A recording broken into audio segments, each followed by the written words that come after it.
Hi everyone, it's day 3 of QTalk Live. This is Q Fom Gray coming to you from sunny Ohio. It is a beautiful day outside today. It definitely looks like spring.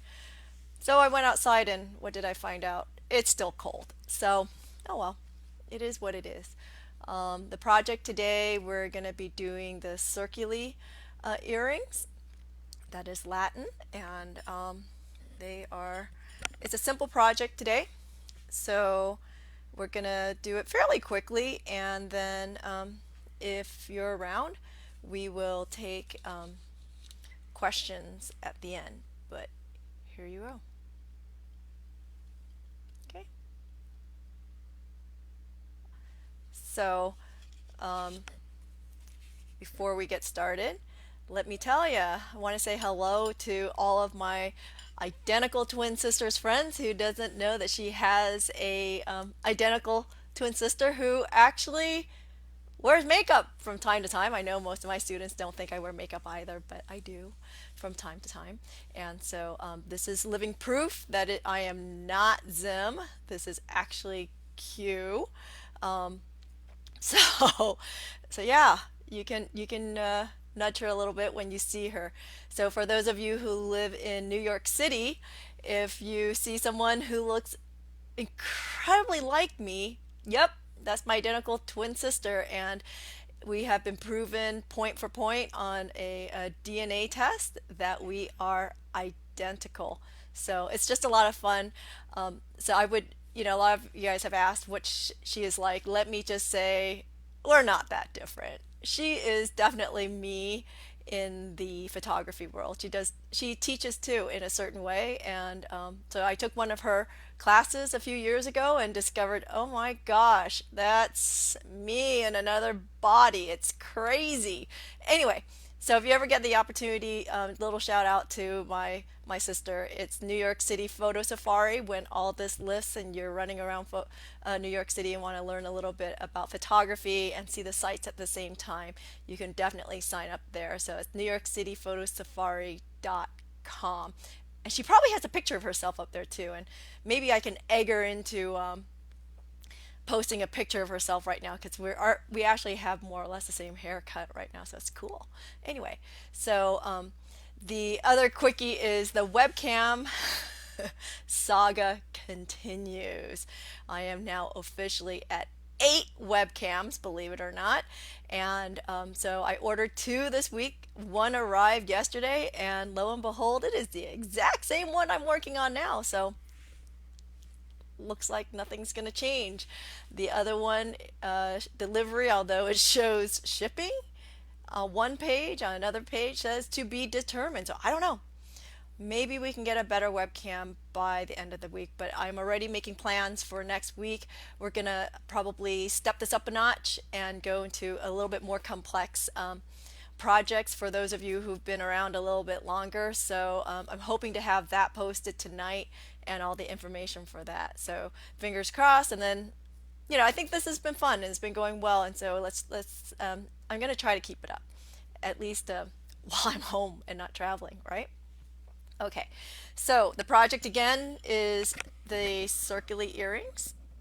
If you want to follow along, you're going to need 16 gauge wire, any metal you want.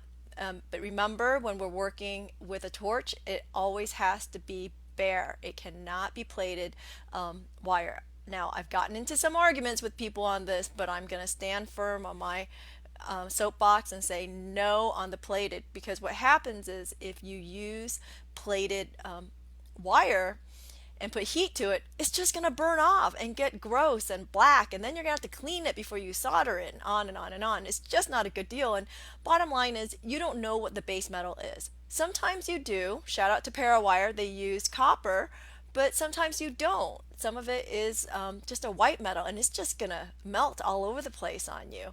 So why not just use the bare metal.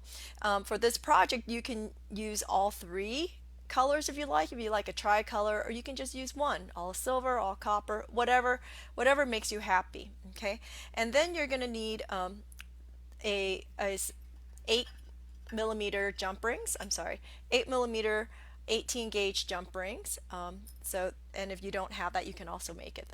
It's very simple. And then you need some sort of a bead to go into the middle. For me in this project, I'm using just a little dangle, brass dangle that I had acquired at one point. It's not focusing for me, so I see if I can hide from there and see if I can make the camera focus for you. But it's just a little dangle. You can definitely use a bead. I would probably not go larger than 4 millimeters. You want a slightly larger hole because this is 18 gauge wire. You know, the beads that work really well are going to be your metal hollow beads. Because then it'll help the jump ring slide in a little bit easier on that curve. Okay. One side note here: if you have already downloaded the instructions to this project, you're gonna want to download another one. I realized that I had a typo this morning, so I uploaded a new set of instructions. It shows 18 gauge, but you really need 16 gauge because 18 is just a little bit thin. Okay. Okay. That said, we'll show another shot of the project as we go here. I'm going to go ahead and move the camera down. By the way, today I did put up a shield so I don't melt the box that the camera is sitting on. Fingers crossed. And anyway, so here we go. Let's see.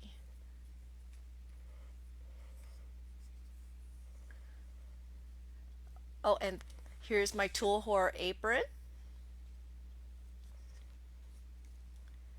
Because, you know, we all need, not only do we need a good apron, but hey, we resemble that. So that's a shout out to Angela Chin there. Yes, we need to continue to brand ourselves, okay? Okay, so there's a project. You're going to need a ruler. You'll need a pair of side cutters, something that's going to be able to handle the 16 gauge is important, or else you're going to ruin those cutters. Let's see, did I say chasing hammer already? And some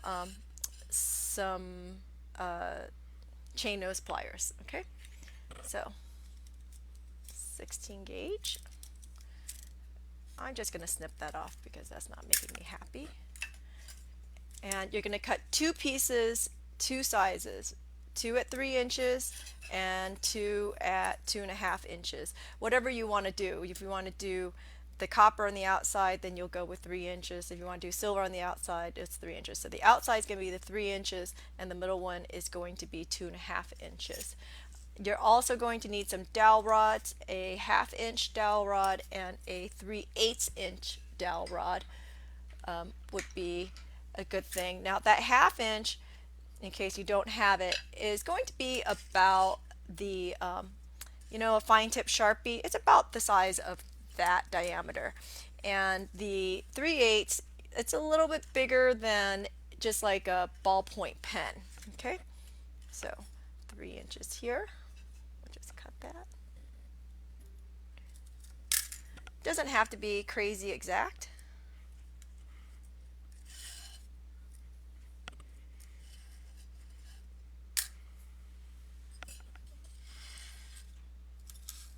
You can use 14 gauge wire if you'd like to. It's going to be a little bit heavier.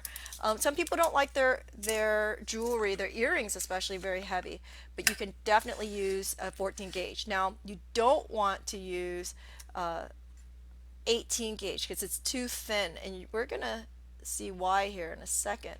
We're doing a bit of hammering on this, and so you don't want to make it too thin. Okay. There we are. So 2 pieces at 2.5, 2 pieces at 3 inches. Okay. At the end of this, we're also going to make some earring wires if you want to stay tuned. All right. So we will make balls on the end of this, on both ends, both ends of each wire. So you'll get eight there. All right. You'll so don't forget after the demo, we'll do a Q&A, so make sure you bring on some questions. And it doesn't have to be about this project. It can be about any project, or maybe you've already picked up the book and have some questions about that. Okay, so let's see. You'll need a pair of fire tweezers and a torch to ball this. We're not going to do any soldering today, but we're just going to ball the ends, and you'll see why here in a second. Okay, so here, actually, I'm going to, hold on. I'm burning things here, so I'm just moving it around. Okay, so here, right at that blue tip, we're just going to heat it. It's going to take a little extra time because it's heavier gauge wire, and copper does take a little longer. Okay, see the ball come up? Okay, and then we'll flip it over and do the other side.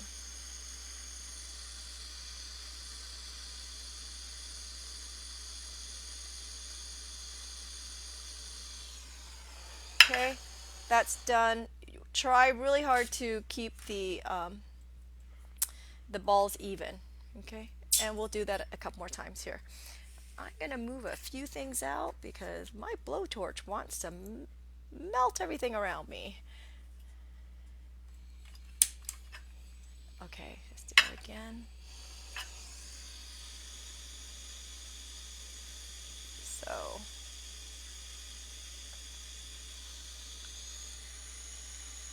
take that down away from the camera a little bit here. If all of a sudden you lose me, I melted the camera, so just saying. Okay, and again, quench that to the side, and then the two small ones. You know, most of you have been in my classes before. You know that I'm not working with silver because I'm cheap.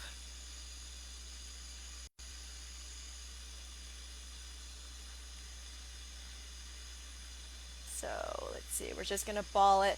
The ball is going to be about a 3mm size ball, okay? You don't want it particularly huge, because the larger you go, the more you're going to have to flatten this. So when we flatten this, we need it to be big enough for the 1.25mm hand punch. Okay.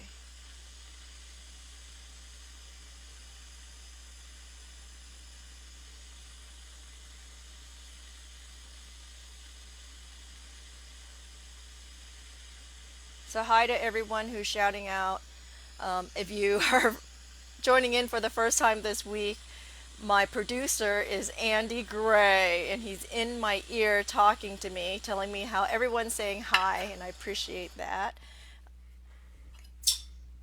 So hi back. Hi to Canada. Thanks for tuning in.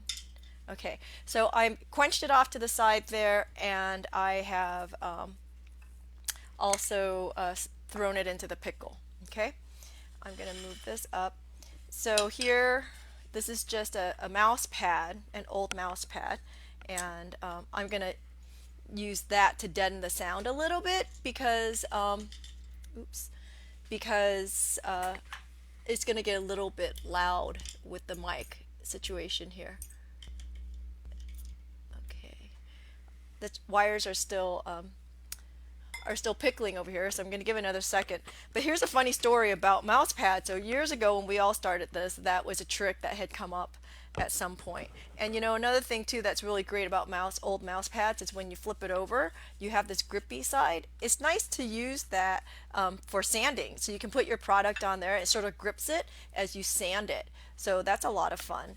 But it's sort of funny because over 10 years ago, my older brother, had a computer company, and I knew that he had all these mouse pads. So I reached out to him and said, "Hey, do you have any old mouse pads that I can have?" You know, because I'm sure they were just sort of sitting around. And he goes, Yeah, but I have new ones with all my logos on my logo on it. So, of course he's thinking marketing and branding. He goes, "I'll send you the new ones." I'm like, "No, I don't want new ones. I want the old ones because, we're gonna crap it up like we do in this world." So it was just sort of funny how I had to explain to him that I wanted his old all of his old mouse pads. So, and here we are, 10 years later. I still have a whole stack of them. Yes, he was incredibly generous. Okay, so actually, I'm going to move us over a little bit so you can see. Um, so they've come out, and sometimes, I don't know if you guys can see that, but sometimes when you pull it out of the pickle, it still looks black. It's not necessarily fire scale, it's just schmutz, and notice it's coming right off onto my rag here.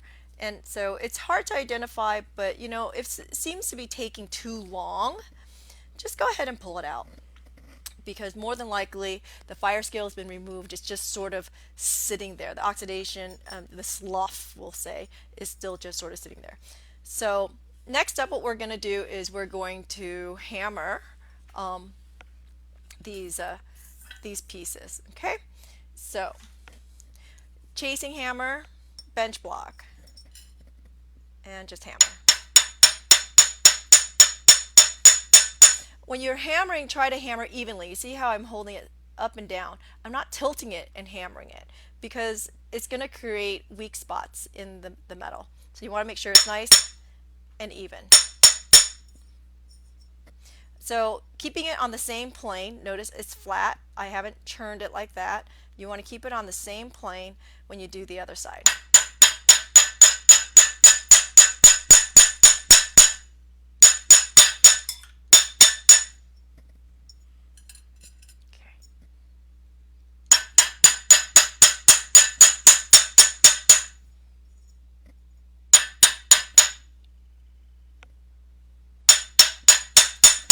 Sorry guys about the shaking camera here.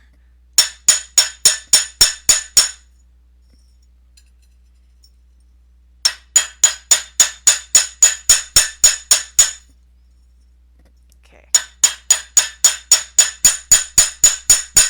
You see how big it's getting? Let's show that a little bit closer. Okay. Not wanting to focus. Sorry. So it's about 4 millimeters at this point.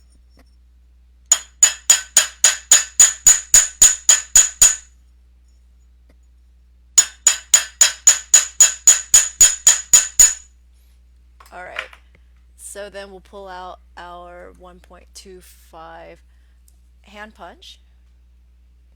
If you don't have one of these, I posted a link here if you need to purchase some. Okay.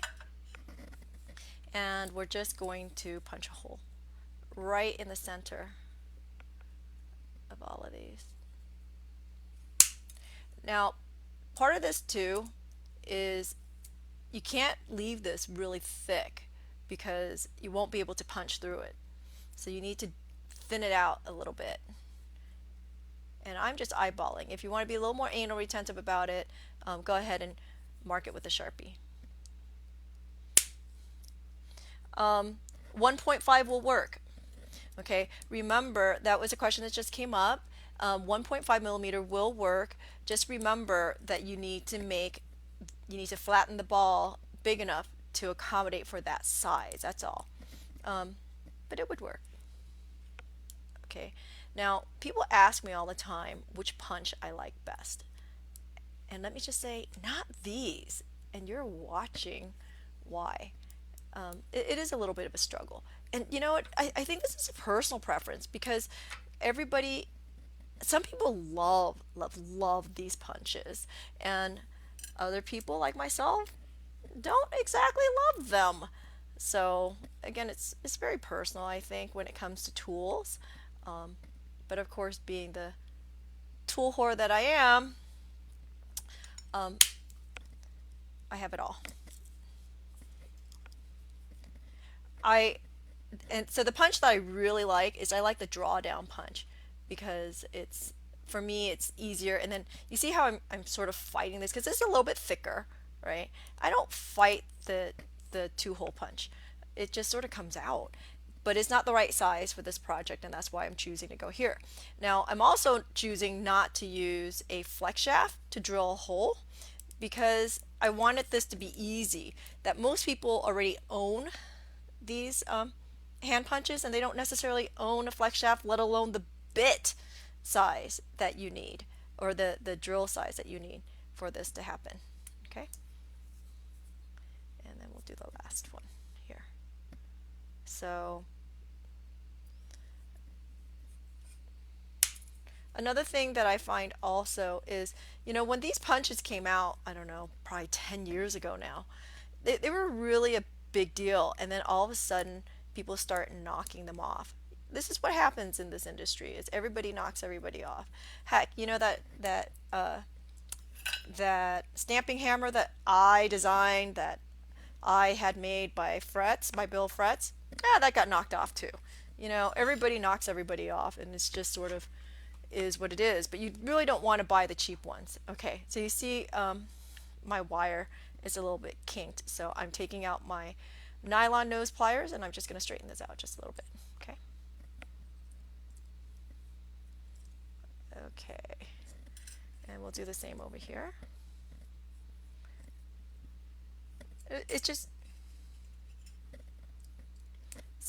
makes it really nice to have a good start. Okay, so then now we're going to take the long one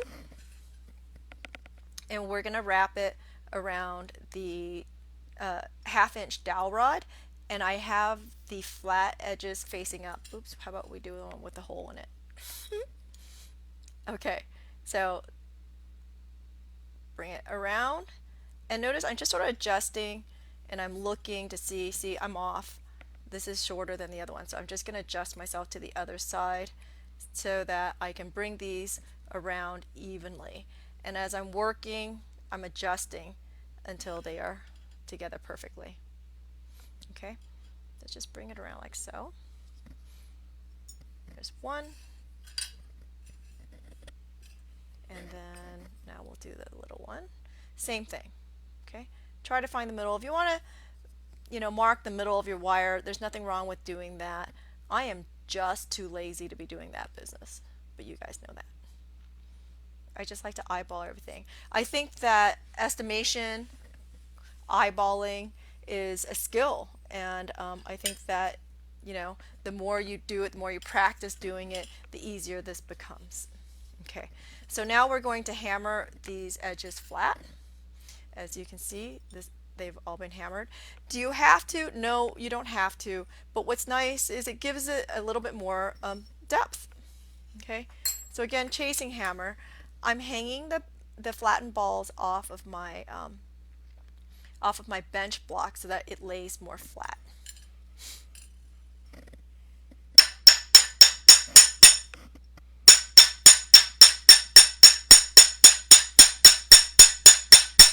Just like that.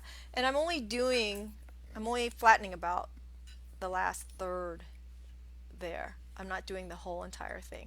Again, it gives it a little bit more dimension. Okay, and then we'll do this one too. Same thing. And I am holding my wires together. See? Easy. So anybody have any questions as I'm going here?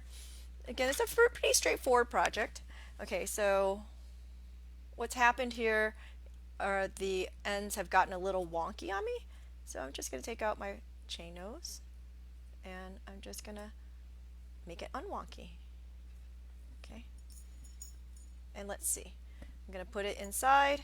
Oh, okay, and they sort of fit. I'm going to adjust this middle one a little bit more, and I'm going to make it a little bit smaller because it doesn't want to nest as well. It's a little, slightly too big. So I'm just going to put it into my chain nose, and I'm going to squeeze it to make it just a little bit smaller. See that? So the question is, can you do this with square wire? Yes, you can definitely do this with square wire. It'd actually be really interesting with square wire. Maybe I should go over and get some square wire and see what happens. Because This is going really fast. Okay, so you see how I pinched that, and look, it nests so nicely. Okay, so now we'll take out your bead, and so make sure that the hole in your bead is big enough for the 18 gauge jump ring. Okay, now you'll need 2 pairs of needle nose pliers to open up the jump ring. I like my little bent nose, like so.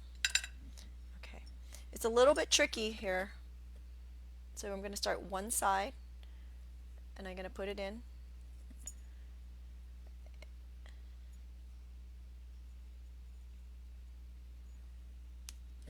So Kim is suggesting we twist up the sides with the square. Huh. There's a thought. Okay, so I'm putting in 2 of the flattened balls, and I'm going to pull the one in the middle out a little bit. I don't know if you guys can see that. I'm having a hard time getting it in. So I'm just going to gently work that, and then I'm going to put a little doohickey in, like so. Okay, and can you see that? They've all sort of worked their way back to where it needs to be. And I'm going to work the jump ring through the other 2 sides. All right.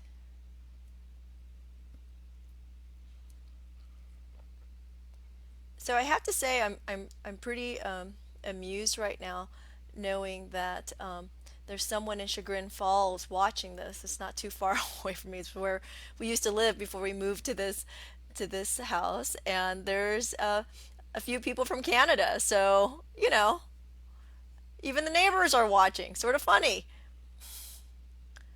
Okay, so I'm just gonna work it, work it, work it.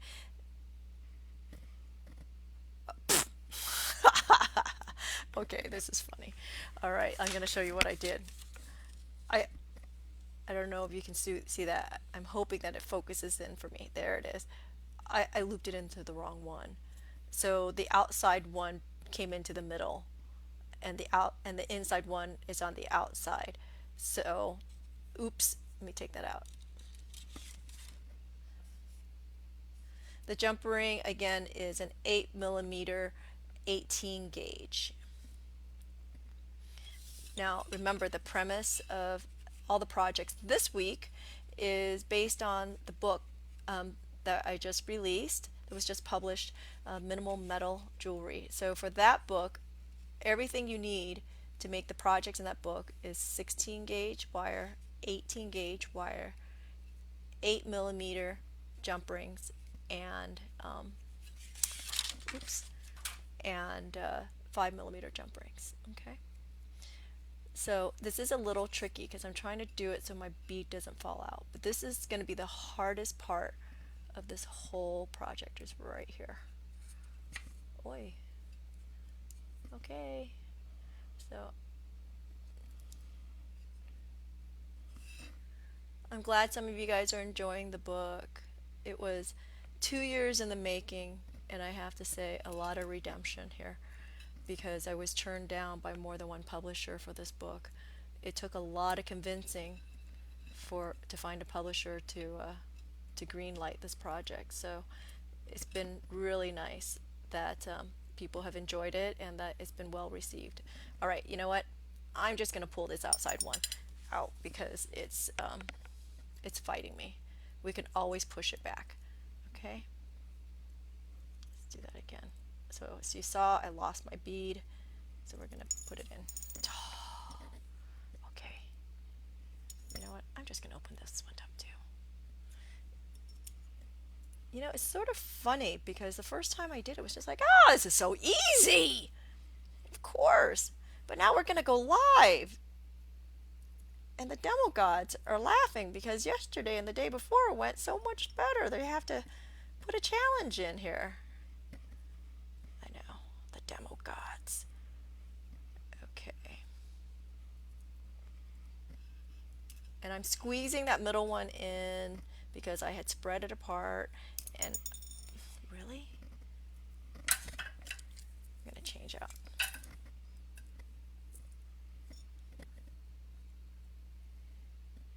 So see, not everything comes easy for me.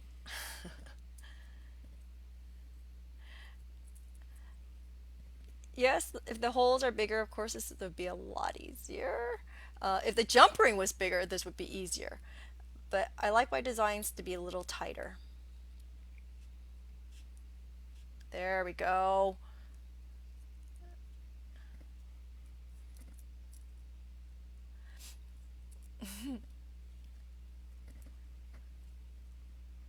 Okay, sorry. Did I pull myself off camera there? Okay, and then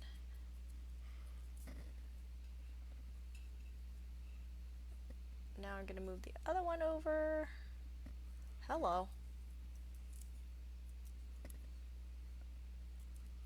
Okay, so I went too far this time, and so I had to move the jump ring back out.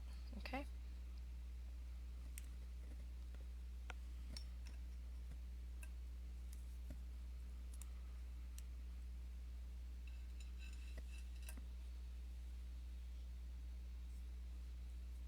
Yes, to answer Kim's question, it the thing is, it sort of throws off the design if it then becomes a different design element.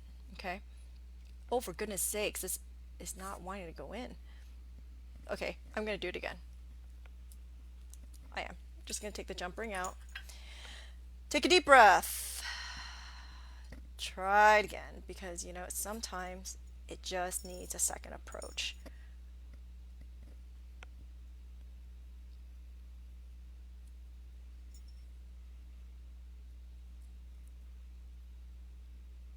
Don't ask me what Andy's saying to me in my ear. Sometimes it's just not nice because he's trying to make me laugh.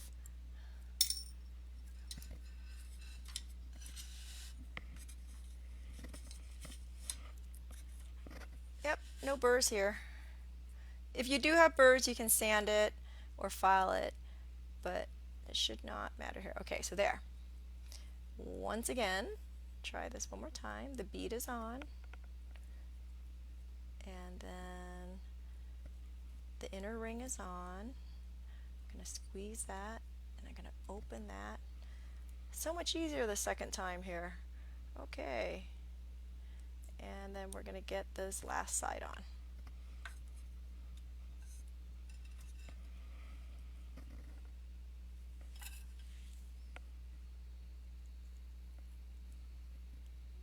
Do what you need to do to help yourself here to make it work.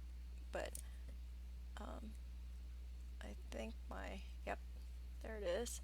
Okay, the ring is officially through.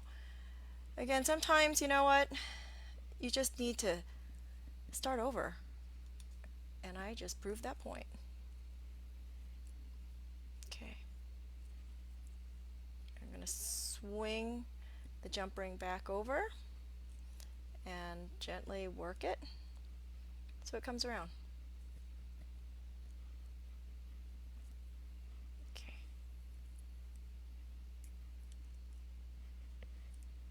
Can you see that? It is coming through. Okay.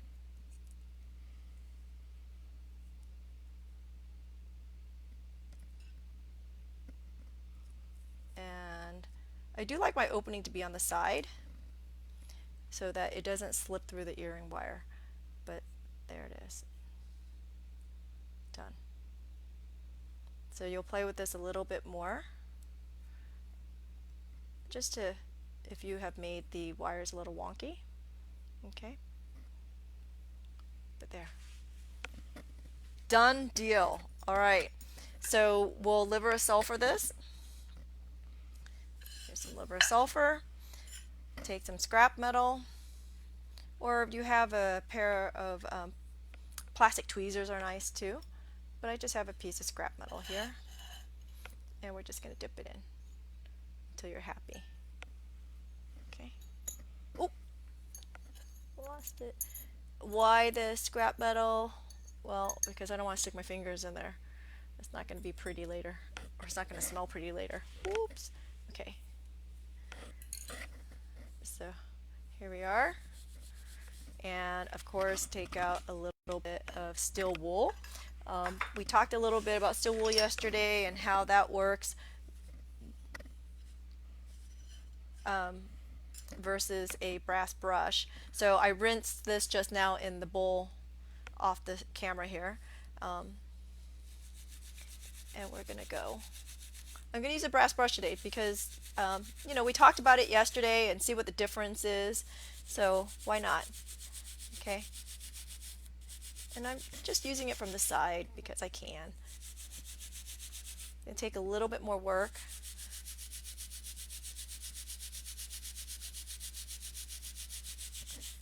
So don't leave too soon. I'm going to do a studio tour after this. I'm going to switch over on the I'm going to end this video at the end, and then I'm going to start it up again from my phone because I really don't know how to do it otherwise. Okay, so that's what a brass brush looks like. I think again, you can use whatever you want, but I think the steel wool is a little bit more aggressive here for what we're doing. Yeah, a lot more aggressive.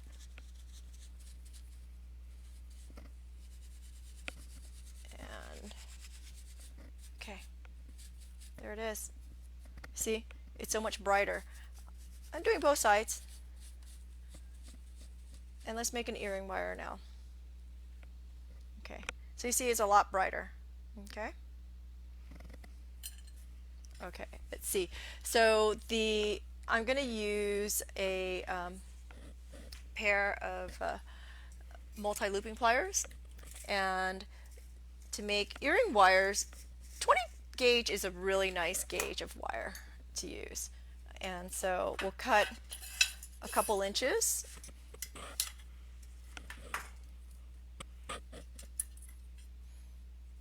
Oh, you know what? I'm going to cut 2.5 inches just to give myself some extra. Snip and snip. File the ends down a little bit just to take off some of the burrs. Whatever. You can sand it if you want. Okay. And what's cool is you can use the multi-looping pliers to make the earring wires very easily, and I'm doing both of them at the same time because these heads are cylindrical, they're not conical, so they'll be parallel, right? So I'm going to put it into the second largest one first to make my first loop. I'm just going to bend it all the way over like so, and then I'm going to move it down. Let's see, to the fourth largest one. Actually, I'm going to go bigger. I'm going to go down here to the fifth largest. Okay, and we're just going to bend it over. You see that? Look, you have earring wires. And then we'll take this with a pair of chain nose, and we're going to bend it back. Okay, and there you go. All these tools are available at theurbanbeater.com. I put up links here for the 1.25 punch, and you could also get the multi-looping pliers here. The flush cutters, the Lindstrom flush cutters, well worth the investment. We also have that on our site. So there's your earring wires. Okay, so we're going to move this aside. And usually the Lindstroms are special order, but we actually have some in stock right now, so you can get those right away. Okay, there they are. There's your Circuli earrings. Okay, questions? Bring it down. Another person from Chagrin Falls. Yay. Okay, so hi. Let's see. So that was the project for today. What do you guys? So yeah, don't forget. The question is, do you file the ear wires? Yes, you want to file the ear wires. You know, if you have a cup burr, you can burr the ends. Cup burrs are great for this. You know, a lot of people use it when they're doing a little wire work. So cup burrs are really nice to do that. A nail file is great too. I like having nail files on the desk. I mean, heck, see. Um, so yeah, we talk about what we put in our ears, and a lot of people really hesitate to put copper in their ears, and I get it. Um, it's up to you.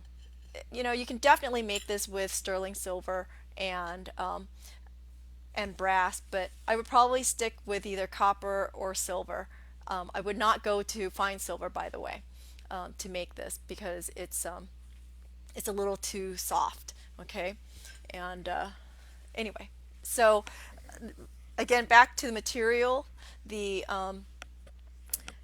It's 16 gauge wire, 8 millimeter 18 gauge jump rings. You can use a little bit bigger, but remember, it sort of throws the design a little bit because the focus of design is not necessarily the ring, right? The larger the ring you have on top, the more it'll distract the eye from what you're trying to get it to.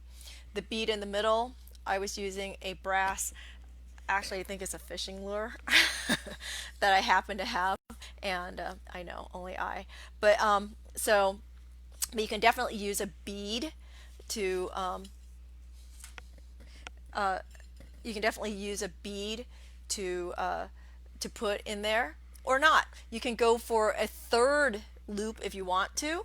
Just remember, you got to make it smaller, okay? And you probably want to go to 2 inches because remember the outside is 3 inch, 2.5 inch, and then you'll go to like a 2 inch for the middle one and make a smaller loop to go in there. But that's definitely doable. So yes, this one has silver in the middle because I wanted actually I was looking for a tricolor because I have a brass in the middle. I don't know why I do like tricolor. Not that I ever wear it, I just like doing it.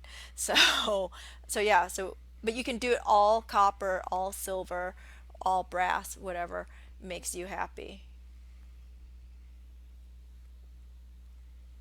Come again, Andy?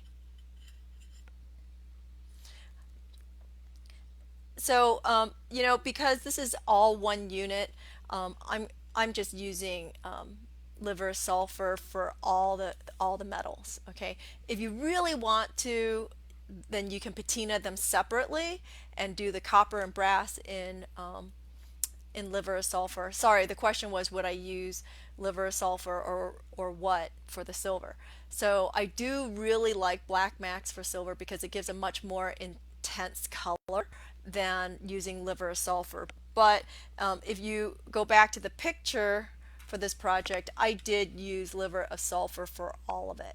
Okay, so that's not it does work because there's just very little oxidation that we're doing here. Do you have to oxidize this at all? No.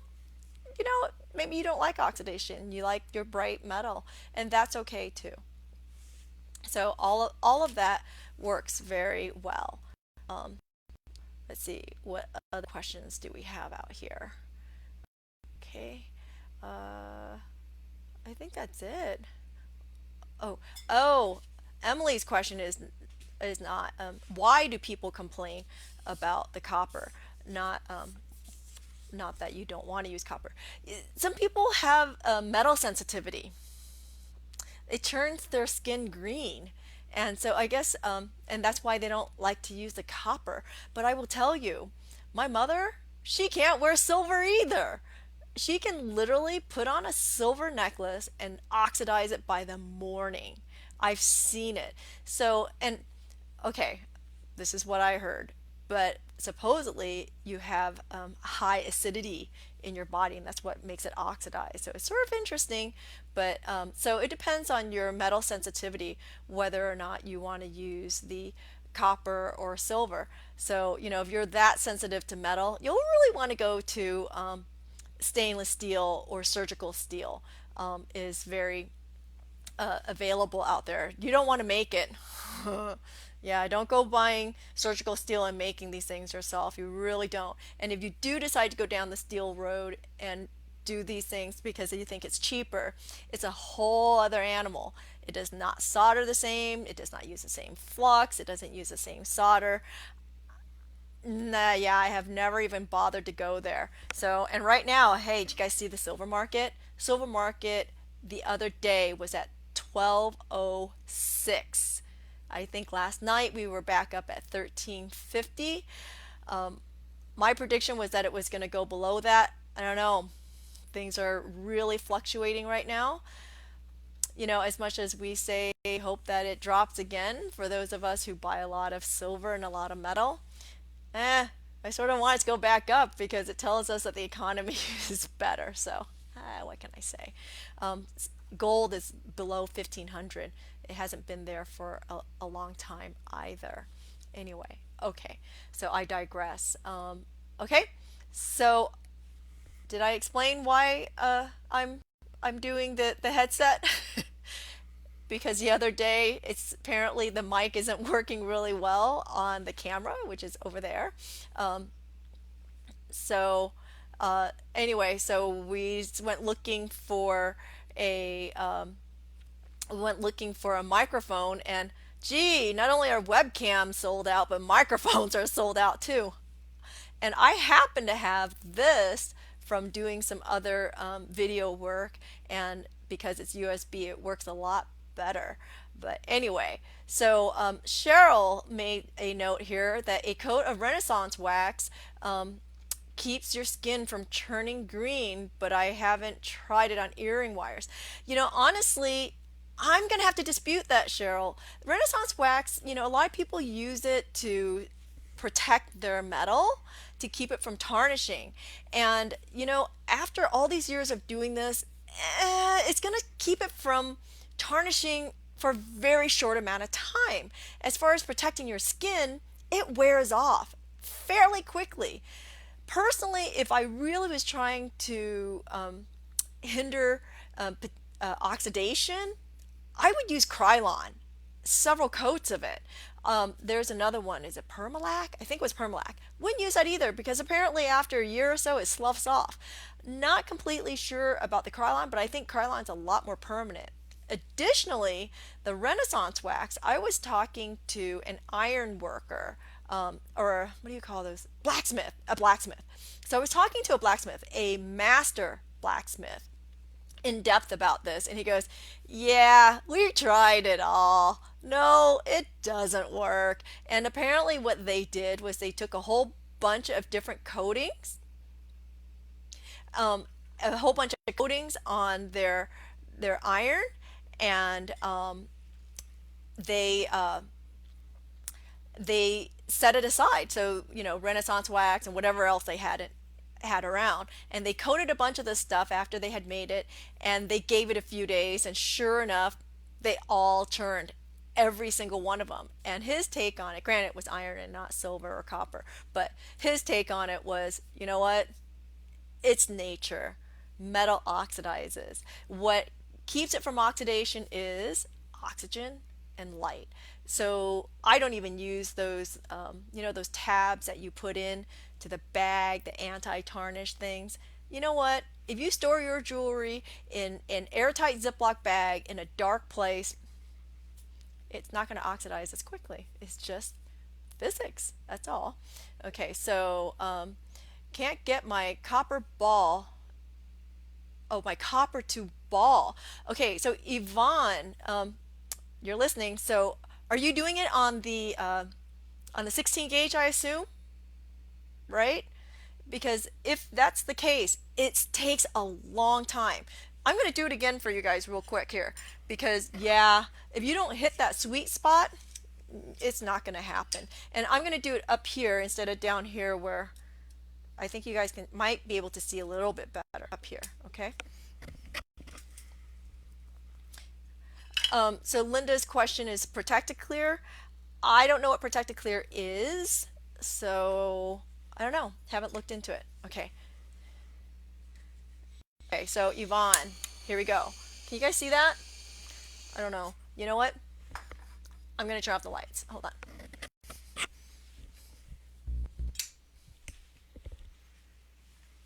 Hmm?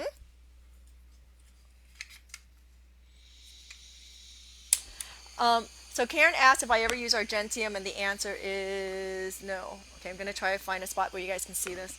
I've just decided to stick with silver. Okay, so here we are. Okay, you know what? You guys can't see that.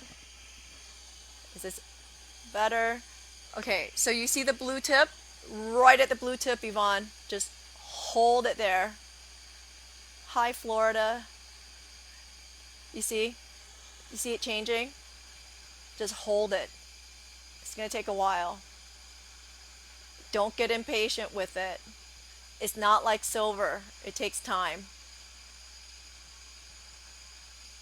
Okay, see, I'm already impatient.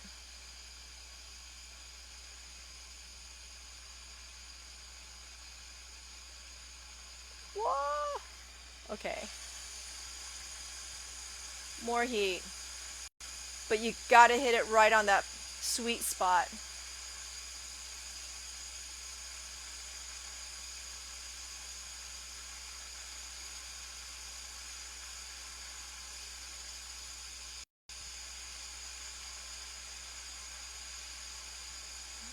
Okay, so if you're having a hard time getting the wires even, give me a second. I'm gonna get this to ball. Okay, I know you guys are having a hard time seeing this, aren't you? But see, I'm holding it the whole time. How many minutes was that? Was that a whole entire minute? It started to ball. I got impatient and it stopped again. But I'm gonna put it right back in there until it balls. It's gonna happen. You just gotta give it time. Remember, this is just physics. You give it enough heat, it will ball. It's the nature of metal.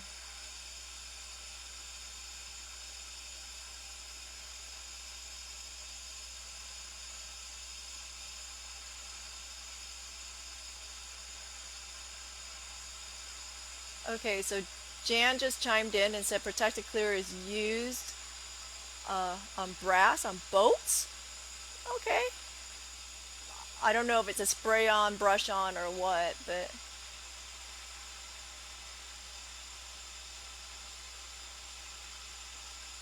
okay, so yeah, it stopped balling.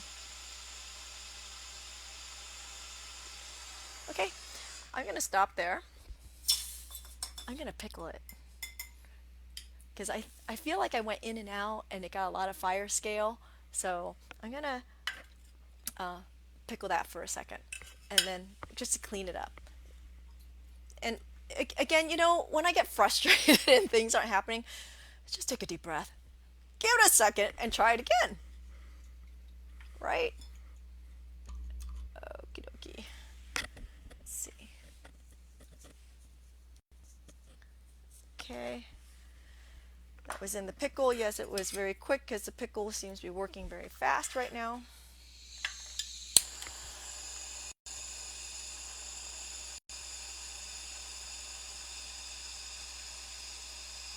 Hey Pam, if you're watching, Andy's wondering when you're bringing up baked beans for him.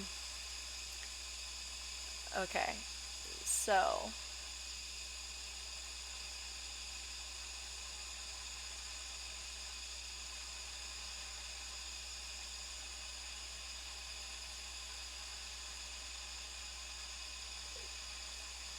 Cheryl is suggesting that if you want to use a hotter torch, like a propane torch from the hardware store, um, it'll go faster. But notice how when I did the demo earlier, it just went. And now I'm just sitting here like nobody's business watching paint dry.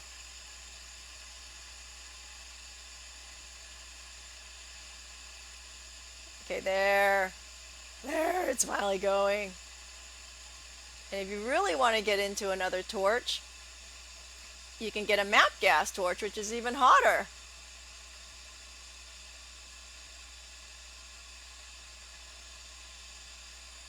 It should be okay. Oh, answering Yvonne's question, will it fatigue the wire? Yeah, over enough time, but it should be okay here. And we're going to hammer it anyway, so I don't worry about that. Okay, so just hold it and, sorry, obviously I'm getting tired here. And it is balling.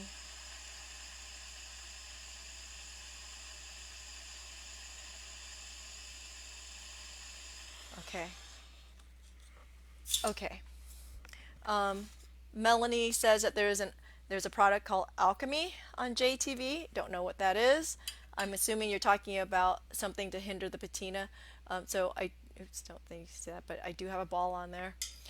It just took time, Yvonne. Just be patient with it. And you're not hitting the sweet spot of your torch is the problem. Um,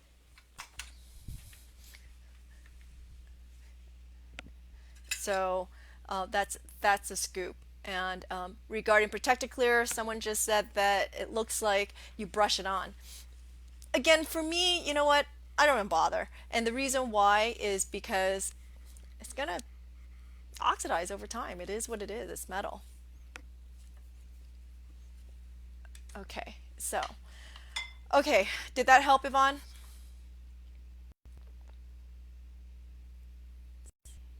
Or bowling wire. Okay, let's see. Anybody else? And okay, so that's it for the moment. How about okay, so I'm gonna end the video here. It doesn't look like there's many more questions. I'm gonna flip over to my phone for a quick studio tour. Give me 1 minute, okay? And I'll flip over to the phone and show you guys around. Okay, so thanks for tuning in. Tomorrow's project, I believe we're going to do the quartet. I will post the materials here in the next couple of hours, and then we'll end the week with the ribbon bracelet, which I don't know if you noticed, I'm wearing that. Don't know where the quartet bracelet went to, had I thought about it. Sorry. Okay. And then we're going to try to do something a little bit more complicated for next week because, again, I know most of you guys, this is a little basic for you, but we're just going to try to have fun. Be safe out there, stay healthy. I'll see you in 1 to 2 minutes.